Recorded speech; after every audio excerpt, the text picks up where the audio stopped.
Вітаю, друзі! В Німеччині по ордеру іспанської поліції затримані потенційні підозрювані у вбивстві Андрія Портнова. Верніше, затриманий один поки що, ще один, відомо, переховується на території Росії, але найцікавіше не це. Так, в них українські паспорти, вони саме з Донеччини, але цікаво інше, що після затримання в Німеччині підозрюваного вбивства Портнова з'являється все більше запитань і все більш цікавої інформації. А також стає головне питання про репутацію українських правоохоронців. Я не обмовився, бо таке ставлення до цих людей говорить, що вони фактично є тими, хто знищує право в Україні. Наприклад, інформація, що іспанські правоохоронні органи у травні 25-го року відмовили українській стороні у створенні спільної слідчої групи, говорить про тотально обґрунтовану довіру до офіційних українських представників законних, які в ЄС відомі своєю, на жаль, продажністю і корумпованістю. І цьому, до речі, допомагає те, що їх курує з Офісу президента Олег Татаров, людина, до якої на Заході ставлення край негативне, до речі, і дуже позитивне ставлення на Росії. Схоже, що європейцям щось відомо, бо українцям відмовили тому, що іспанці були впевнені. Українські колеги можуть або продати цю інформацію, або якось її використати, наприклад, передавши її тим, кого підозрювали у вбивстві. Це не перебільшення. Іспанські джерела говорять про те, що недовіра до української Феміди і українських правоохоронців сьогодні на неймовірному рівні. І це не просто через якісь емоції чи, може, якісь стереотипи, а все підтверджено фактами. Така от репутація у правоохоронців часів Зеленського. І, до речі, я критикував правоохоронців за часів, коли Порошенко був президент, але іспанці кажуть, те, що зараз вони спостерігають, це навіть не суцільна ганьба, а це той самий іспанський сором, коли не вони скоїли, але соромно їм. Може, саме тому Олег Татаров, коли приїхав до Іспанії, не лише отримав відмову у доступі до телефону вбитого Портнова, а йому прямим текстом сказали, що з Іспанії він зможе привезти до України лише пляшку ріохи та якогось там смачного хамону. Але в ОПІ дуже хотіли вилучити саме телефон, притому не один, а обидва. Бо ще був другий, на який найцікавіший. Обидва, на які було багато цікавої інформації, яка відома переважній більшості як база даних Портнова. Там з ким які домовленості, на кого яке замовлення, з кого скільки взяли для того, щоб вирішити будь-які питання. Окрема історія, які законопроекти розроблені для Офісу президента, що з ким домовлялися, які атаки на кого, які санкції на кого накладати, там багато чого цікавого. Так от, телефони вилучили, Татарову їх не дали. І не українські слідчі, а спочатку європейські, саме іспанські, а потім вже і американські колеги їх познайомилися з цією інформацією. Скажу зразу, мене це не тішить, тому що ця інформація дає можливість тиснути на українську владу. Це відвертий компромат. Це залучення до схематозу Портнова, це багато чого ще, але головне, там є найбільший архів по суддям. На кого що є, на кого який компромат, що може тиснути, кому які послуги були надані і багато чого ще. І це говорить про головне, що доступ до цієї бази повинен був дати Офісу президенту допомогу. У чому? Ну як? Отримані контролі над портновською системою після того, як Портнова вбили. Хто вбив? Версій є багато, іспанці поки притримують таку публічну інформацію, але незабаром вони скажуть, говорять, що замовник теж українець. Це дуже цікаво. До речі, для тих, хто забув, то багато хто з українців сьогодні переховується на Росії. Так, з українськими паспортами, і один з них гарантовано може бути замовником. До речі, один з підозрюваних у вбивстві теж, той, який теж з Донеччини, переховується сьогодні на Росії.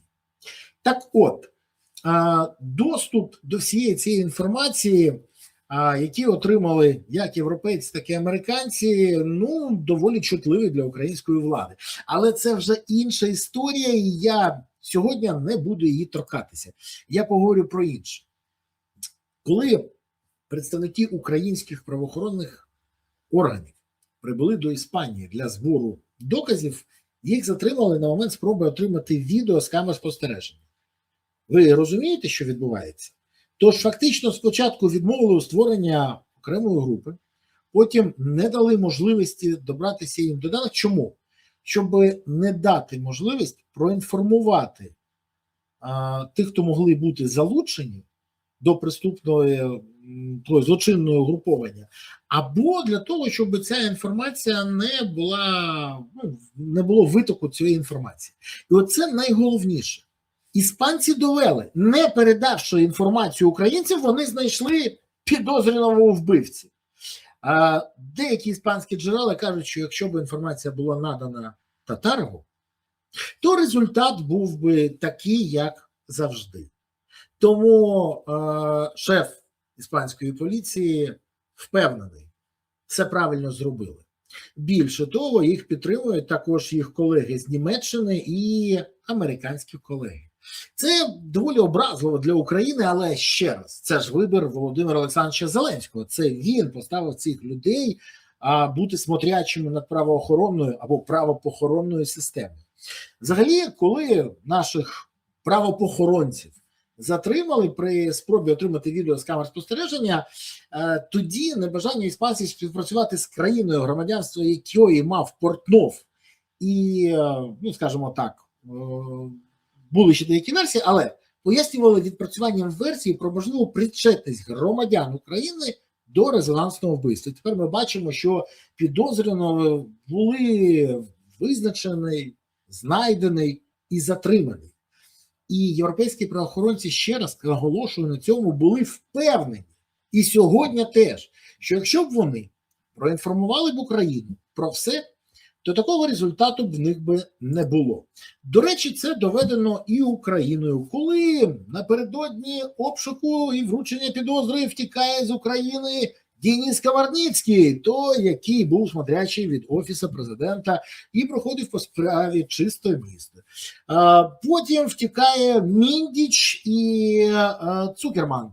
І це теж дуже цікава історія, тому що теж майже не просто напередодні, а за декілька годин до того, як їх повинні були затримувати і проводити обшуки. І це не єдині історії. Одарченко тихесенько, спокійно перейшов кордон без паспорту, і це йому теж допомогли.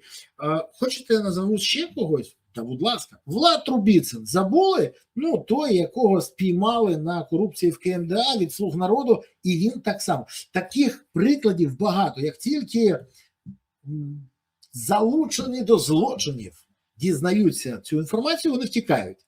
А як же вони дізнаються? І тут дуже цікаво. Мабуть, від правопохоронців.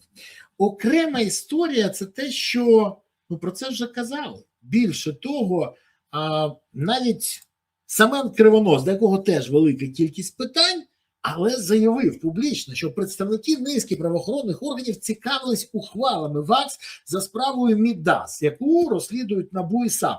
Про це заявив директор НАБУ. І, за словами Кривоноса, серед них працівники СБУ, ДБР, Офіс Генпрокуратури, АРМА, Нацполіції. Ну, ви уявляєте, коли заступник АРМА моніторить реєстр для того, щоб знайти все, що є по Чернишову. Де АРМА, де Чернишов. Але поставлено завдання, і люди з цього організованого злочинного групування шукали все, що тільки могли. Вони моніторили весь реєстр. І якщо це не ознаки організованого злочинного груповання, яка розставила своїх агентів на всіх щаблах силових структур, то що це? І про яку силу права в Україні можна після цього казати? Іспанці черговий раз довели. На жаль, українська система правоохоронних органів корумпована, ну, по максимуму. Чи є в українській системі порядні люди? Так. Слідчі, детективи, офіцери, будь-які представники Нацполіції, вони є. Але, на жаль, ота кількість продажних, корумпованих мусорів фактично дискредитує всіх інших. І поки не відбудеться очистка всієї системи, таке ставлення до України залишиться в Європі. І, до речі, не лише до правоохоронних і силових органів. Нам треба це змінювати. Як? Незабаром я про це теж розповім. Дякую, що дивилися.